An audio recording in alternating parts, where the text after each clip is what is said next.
I'm the worst granddaughter in the world. That's not self-pity. That's just fact. Because I simply forgot to pick up my grandmother for Thanksgiving. Actually, that's not quite accurate. It's worse than that. We all forgot to pick up my grandmother for Thanksgiving. Let me back up. My grandmother Alice is 79 years old. She's been a widow for 5 years. She lives alone in a small apartment about 20 minutes from my parents' house. She's sharp as a tack, funny, independent, refuses to use a cane even though her doctor says she should, does her own grocery shopping, beats me at Scrabble every single time, and every Thanksgiving someone picks her up and brings her to my parents' house for dinner. This year, that someone was supposed to be... Well, that's where it gets complicated. I arrived at my parents' house at 9 a.m. My mom, Diane, was already in full Thanksgiving mode. Apron on, hair tied back, 3 timers going. The kitchen looked like a war zone. Amara, finally, can you start on the green beans? Good morning to you too, Mom. Sorry, honey, there's so much to do. Your father is useless. Kevin isn't here yet, and I still have to make the stuffing and the sweet potatoes and... Mom, breathe. I've got the green beans. I started trimming green beans. My dad, Paul, wandered in wearing a football jersey. Game starts at 1, he announced to no one in particular. Paul, can you at least set the table? I will, later. Game doesn't start for 4 hours. The table takes 10 minutes. Then I have plenty of time. He wandered back to the living room. Mom looked at me. Your father is going to give me a heart attack. He does this every year, Mom.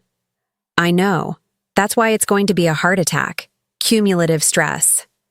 My brother Kevin arrived around 10 with his wife Nicole and their 2 kids, Liam, 8, and Sophie, 6. The kids immediately made the house 10 times louder. Auntie Mara, Sophie launched herself at me. Hey, Soph, you get taller every time I see you. I'm this big now. She stretched her arms up.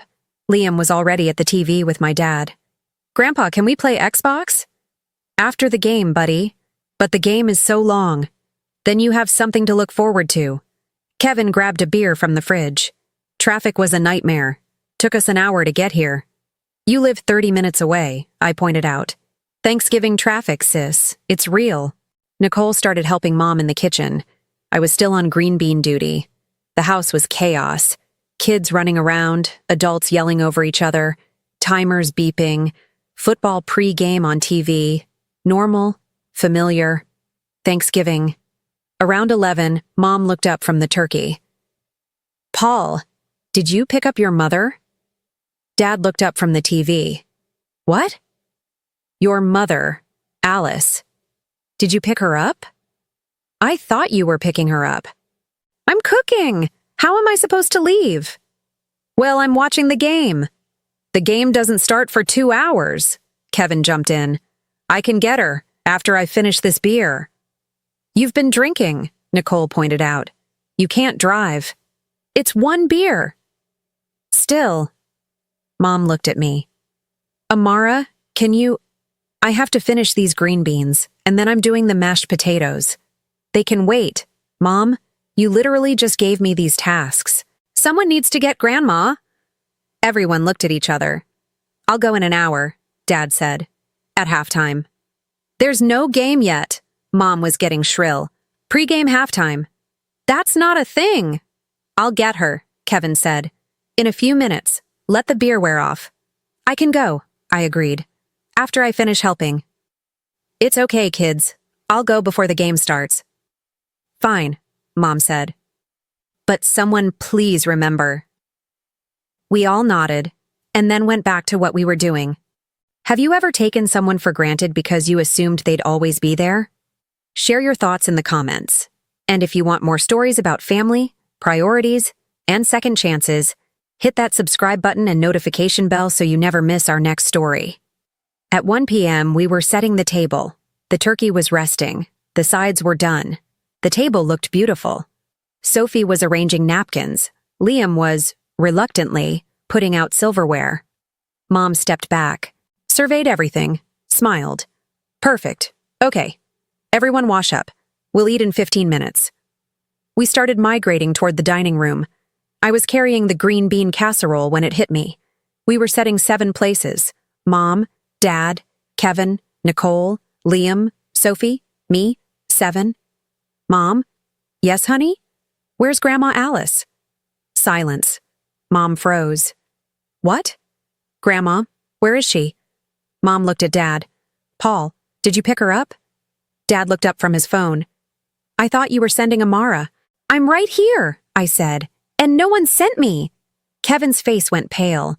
Oh no. Oh no, what? Nicole demanded. We forgot Grandma. What? Mom's voice cracked. I was supposed to go at halftime. The game is starting just now.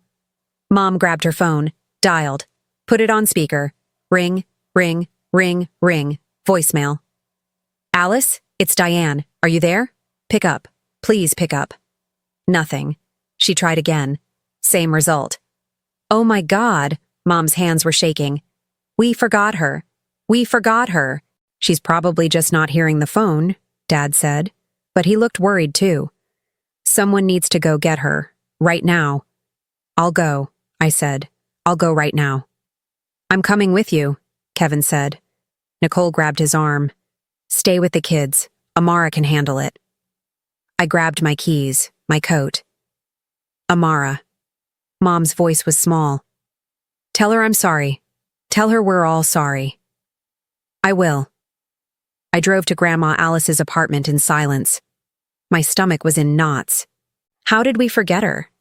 How did all of us forget her? Because we were busy.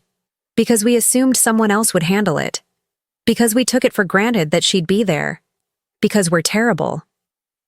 I parked outside her building, a modest 3-story walk-up. She's on the 2nd floor.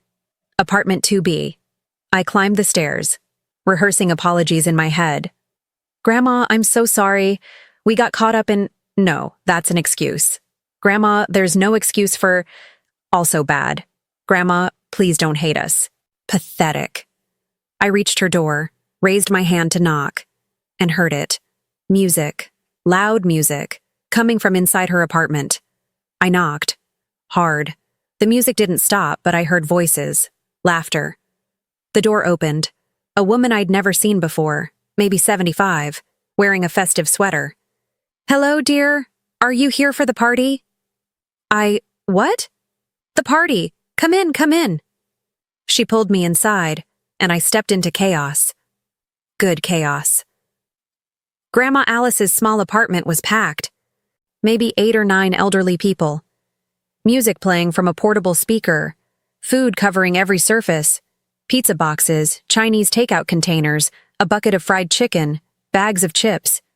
In the middle of it all, Grandma Alice, wearing a purple sequined top I'd never seen before. Hair done, lipstick on, dancing. Actually dancing, with an elderly man in a cardigan. She looked up, saw me, and smiled. Not warmly, coolly. Amara, you made it. I stood there, mouth open. Grandma, what? Oh, where are my manners? She released the man's hands. Everyone, this is my granddaughter Amara.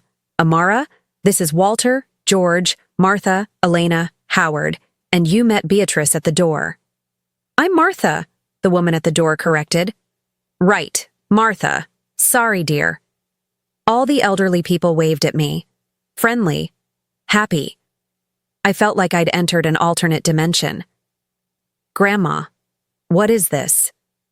This? This is Thanksgiving, sweetheart. But we were supposed to pick you up for Thanksgiving at Mom and Dad's. Oh, Grandma's smile didn't waver. Were you? The room went quiet. Even the music seemed to lower. Yes, I'm so sorry. We got busy and everyone thought someone else was getting me. Yes, I figured. She said it lightly, but there was an edge. I waited until noon, she continued. Got dressed, did my hair, sat by the window, watching for your father's car. Guilt crashed over me. Grandma. But then I thought, you know what? They're busy. They have their own lives. Why should I sit here feeling sorry for myself? She gestured around the room. So I came down to the lobby. saw all these wonderful people, all so alone. And I thought, why don't we have Thanksgiving? We ordered Chinese food, Walter announced proudly, and pizza, and George brought bourbon. Just a little bourbon, George clarified. And we've been having the best time, Grandma Alice said. Haven't we? Best Thanksgiving in years, Beatrice agreed. Better than being with family? I asked quietly. Grandma looked at me, really looked at me. Family is who shows up, Amara. The words hit like a punch. I stood there, not knowing what to say. Martha, the one who'd answered the door, patted my arm. Don't feel too bad, honey. We've all been forgotten by family at some point. It's why we're here, Howard added. Our kids are busy. Grandkids have their own plans. We understand. But we decided not to be sad about it, Elena said. We made our own party today. Alice is the life of the party, Walter grinned. Did you know she can do the Charleston? The Charleston? I looked at Grandma. She shrugged. I was young once. I had moves. She still has moves, Martha insisted. I felt tears stinging my eyes. Grandma, I'm so sorry we messed up, really badly. Yes, you did. You should have remembered, but you didn't. So I adapted. Will you come with me? Please? Everyone's waiting. Mom is devastated. Dad feels terrible. We all do. Grandma crossed her arms. Why should I? Because we're your family. Family that forgot me. Family that's sorry. Family that loves you. Family that is sitting at a table right now with an empty chair and feeling awful about it. Good, Grandma said, not meanly, just matter-of-factly. Maybe they'll remember next time. They will. I promise. She studied me. You can't promise that. I can promise I'll try. Really try. Not just assume someone else will handle it. Silence. Then Walter spoke up. Alice, go with your granddaughter. What? You love them, even though they're idiots. Go. But the party, we'll be here when you get back, Beatrice said. If you want to come back. Or, I said, surprising myself, you could all come. Everyone stared at me. What? Grandma asked. Come with us, all of you. We have a huge turkey, tons of food. We couldn't impose, Martha started. You wouldn't be imposing. You'd be correcting our mistake. Grandma shouldn't have to choose between her old family and her new one. Bring everyone. Grandma's expression softened. You mean that? Yes. Absolutely. Mom made enough food for 20 people. We're 7. Well, 8 with you. But we could be 14. I pulled out my phone. Texted Mom. Found Grandma. She's okay. And she's bringing friends. Set more places. 3 dots immediately. Mom. How many friends? Me. 6. Mom. 6? Me. Long story. See you soon. I looked at Grandma's new friends. So, you want to come to our Thanksgiving dinner? With family drama and kids running around and football on too loud? Walter grinned. Sounds perfect. We caravanned to my parents' house. I drove Grandma Alice, Walter, and Martha. The others followed in George's ancient Buick. Your mother is going to have a heart attack, Grandma said. Probably, but she is going to be okay. Walter leaned forward from the back seat. So what kind of drama are we walking into? Oh, the usual. My mom is controlling. My dad watches too much football. My brother drinks beer and pretends to help. His kids are chaos agents. Sounds like my family, Martha said. Except my son lives in Florida now and never calls. That's terrible. It is what it is, she shrugged. That's why I was alone today. Not anymore, Grandma said firmly. Today you're with us. We pulled into my parents' driveway, the other car right behind us. I helped everyone out. Grandma walked up to the door. Didn't knock, just opened it and walked in. Hello, we're here. Mom appeared from the kitchen, saw Grandma, her face crumpled. Alice, I'm so sorry. Save it, Diane. We'll talk later. Right now, I brought friends. She stepped aside. Walter, Beatrice, George, Martha, Elena, Howard filed in. My parents' living room suddenly looked very full. Dad appeared, stared. Mom, who are all these people? My new family, Paul, the one that didn't forget me. Dad flinched. Kevin came out of the kitchen. Whoa, Grandma, and friends? Kevin, Nicole, kids. Grandma clapped her hands. Come meet everyone. Liam and Sophie ran over, shy at first, but Walter crouched down. You two like magic tricks? Yes, they shouted in unison. Well, watch this. He pulled a quarter from behind Liam's ear. Found your college fund. The kids squealed with delight. And just like that, the ice broke. We expanded the table, added every chair we could find, set 14 places. The food came out, turkey, sides, everything Mom had spent all day making, plus the Chinese food and pizza that Grandma's friends had ordered.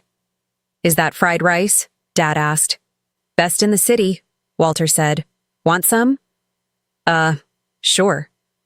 We sat down, a weird, wonderful mix of family and strangers. Mom looked around the table, tears in her eyes. I don't even know where to start. How about with an apology? Grandma suggested sweetly. Mom laughed, cried. I'm so sorry, Alice. We messed up. Badly. Yes, you did. It won't happen again. Grandma reached over, squeezed Mom's hand. I know. Dad cleared his throat. I think we should go around and say what we're grateful for. Oh boy, Kevin muttered. This is going to take forever with 14 people. Hush, Nicole said. We went around, each person sharing. When it got to Grandma Alice, she looked at all of us. I'm grateful for second chances, for family that screws up but tries to fix it, and for new friends who showed me that I'm never truly alone. She looked at her friends. Thank you for today. You saved me. You saved us too, Alice, Martha said. We would have been alone. Well, now none of us are alone. We ate. We talked. We laughed. Walter told terrible jokes. Martha taught the kids a dance. George shared stories from World War II. Beatrice showed Mom a Tai Chi move that was supposed to help with stress. My family and Grandma's found family blended seamlessly. At one point, I sat next to Grandma on the couch. I really am sorry, I said quietly. I know, sweetheart. I don't have an excuse. I got caught up in my own stuff and forgot what mattered. We all do that sometimes. The important thing is recognizing it. I'm going to do better. I'm going to visit you more. Really visit. Not just, I'll come by soon, visit. She patted my hand. I'd like that. And I want to meet these friends of yours properly. They're wonderful. They are, aren't they? We look out for each other. 1 year later, Thanksgiving morning, 9 a.m. I'm at Grandma Alice's apartment building. So is my entire family. Mom, Dad, Kevin, Nicole, Liam, Sophie. We go down to the community room, decorating, setting up tables, because this year we're starting Thanksgiving here, with Grandma Alice and all her friends from the building, plus a few more who've joined since last year. 23 people total. Amara, where do these flowers go? Mom asks. Anywhere. Make it festive. Liam and Sophie are helping Martha hang streamers.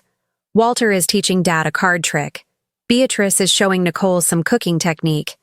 Grandma Alice is directing, laughing, thriving. She catches my eye, winks. Last year, we forgot her. This year, we're starting with her, the way it should have been all along. Later, we'll go to Mom and Dad's house, have a late dinner, continue the celebration. But first, we're here, making sure no one gets forgotten. As I watch my family and Grandma's friends laughing together, I realize something. We didn't just forget Grandma last year. We forgot what Thanksgiving is actually about. It's not about perfect turkey or spotless tables or watching football. It's about showing up for the people who matter and making sure they know they're not forgotten.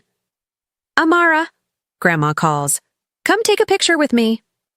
I walk over, put my arm around her. We smile. And this time, she's not waiting by the window for someone to remember her. She's surrounded by people who will never forget. What did you think about Grandma Alice and her neighbors creating their own Thanksgiving instead of waiting to be remembered?